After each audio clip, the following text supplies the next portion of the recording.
છે ને મોટું ગામ હતું. એમાં છે ને એક ભાઈ બહેન રહેતા હતા.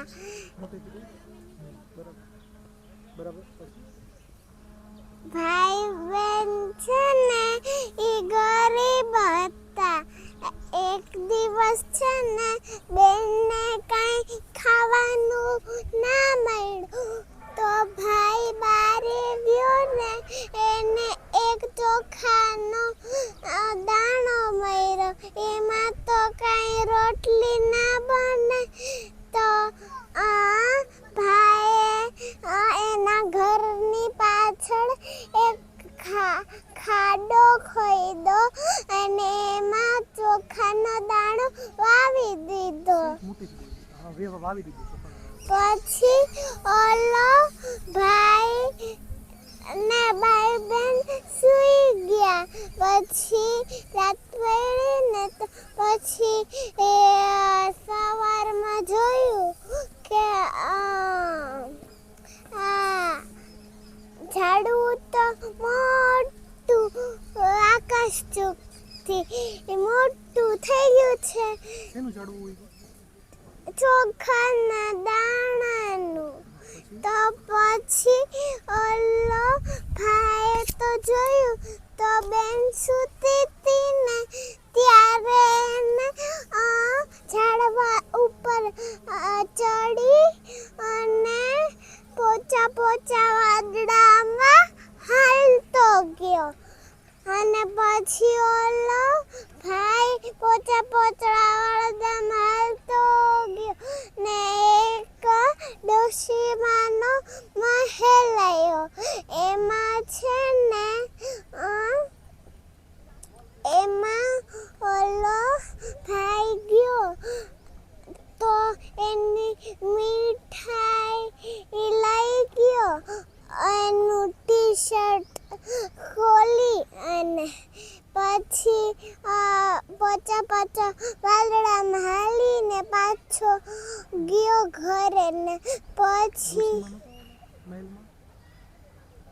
ઈ કંઈક ચાડતા હતા. ઈ વાર્તામાં વાદળામાં ચાલતો ગયો ત્યાંથી ફરીથી સ્ટાર્ટ ના. ઓકે ચલો કન્ટિન્યુ. પછી ઓલો ભાઈ પોચા વાદળામાં ગયો અને પછી ભાઈ બહેનને ખાધું ને પીધું, રાજ કર્યું, બીજે બધાને આપી દીધું. પછી આજુબાજુ હોઈને એને પછી એક દિવસ બીજા દિવસ રાતે ઓલો કુકડો જાગતો તો રાતે. એટલે ઓલો સિપાહીઓ છે ને રાજા ગામમાંથી જરાક દૂર હતો રાજાનો મહેલ. એમાંથી સિપાહીની ઘંટી એની મીઠાઈ લઈ ગયા હતા. અને પછી બેન કે સવાર પડી ને તો ભાઈ કે મને બેન મને ભૂખ લાગી, આપણી પાસે તો કંઈ છે નહીં. તો ભાઈ ઉઠી અને બ્રશ કરી નાઈ ધોઈ અને ઓલો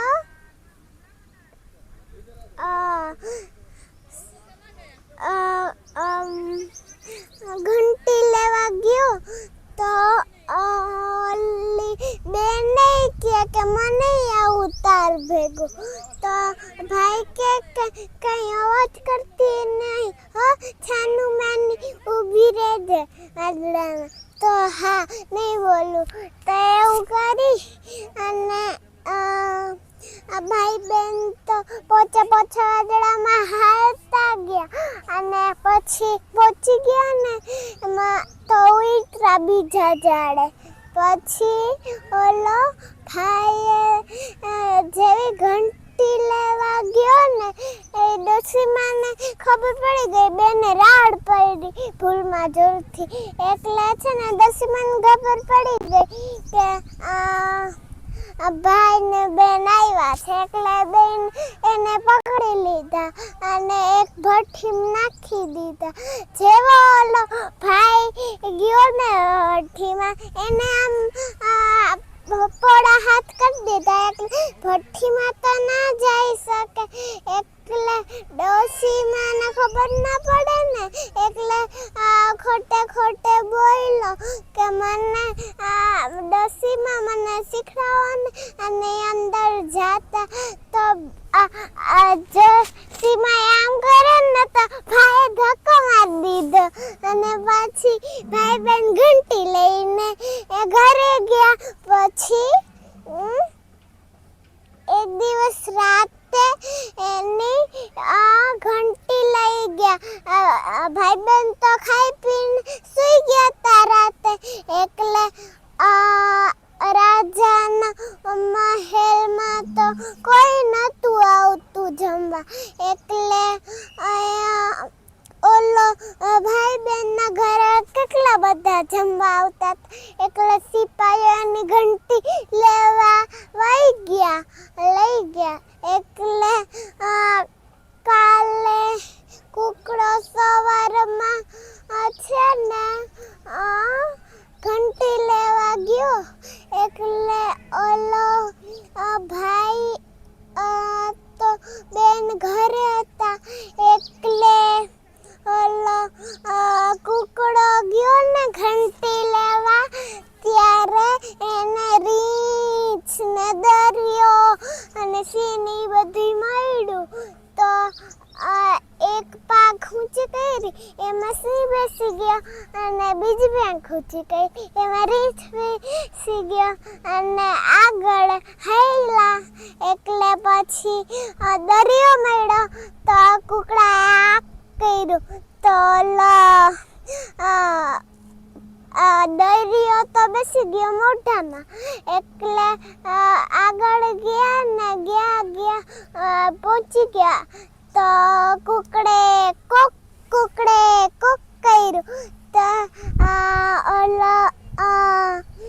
રાજાને મહેલ પાણું ખોલ્યું તો કુકડો કે મને આપો મારી ઘંટી. તો એ કુકડાને તો એક ભઠ્ઠીમાં કોક કર્યું બધે દરિયો થરી ગયું.